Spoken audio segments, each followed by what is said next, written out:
In railway quality management, there's often a disconnect between documented procedures and the actual work being performed.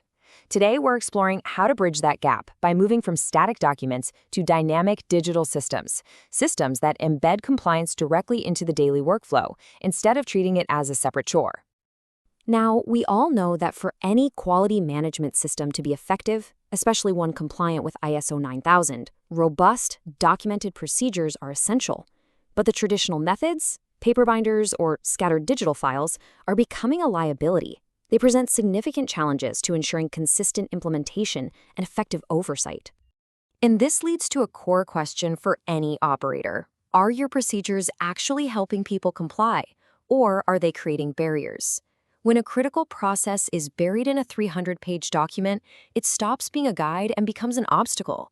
The goal should be to make compliance the path of least resistance. So let's really dig into the specific problems with these legacy systems. When your critical procedures are managed through conventional paper or disconnected files, it introduces serious inefficiencies and, more importantly, risks into your operations. The contrast here is stark. Traditional methods result in fragmented evidence, which turns audits into a frantic search for paperwork. A dynamic digital workflow, on the other hand, builds the audit trail automatically as the work is performed, creating a single, indisputable source of truth. So, what is the solution? It's a dynamic digital workflow, and this is much more than just scanning documents.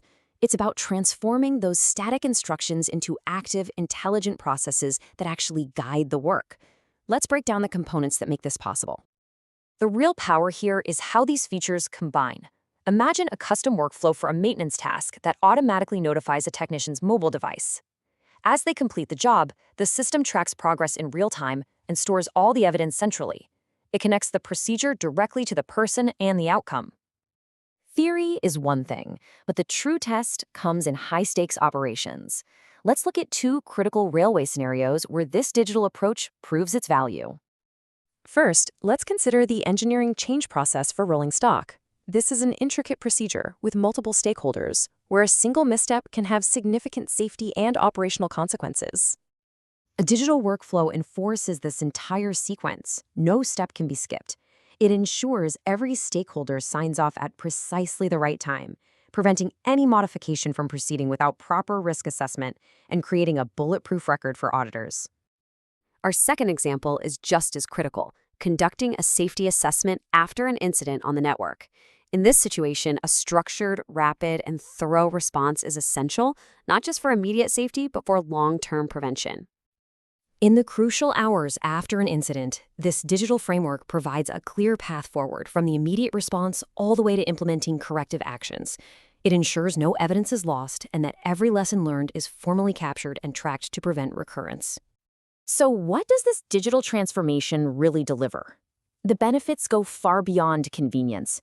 They fundamentally strengthen the entire integrity and performance of the entire quality management system.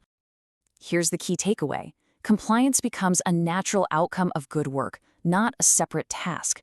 For instance, maintaining ISO 9001 certification is dramatically simplified.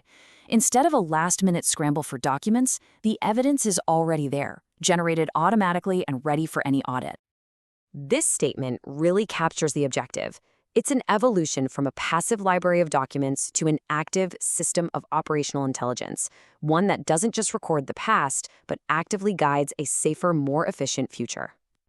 With the advantages this clear, the question isn't if an organization should modernize, but rather how long it can afford not to. So the final question to consider is this: what is the true cost of staying with the systems of the past?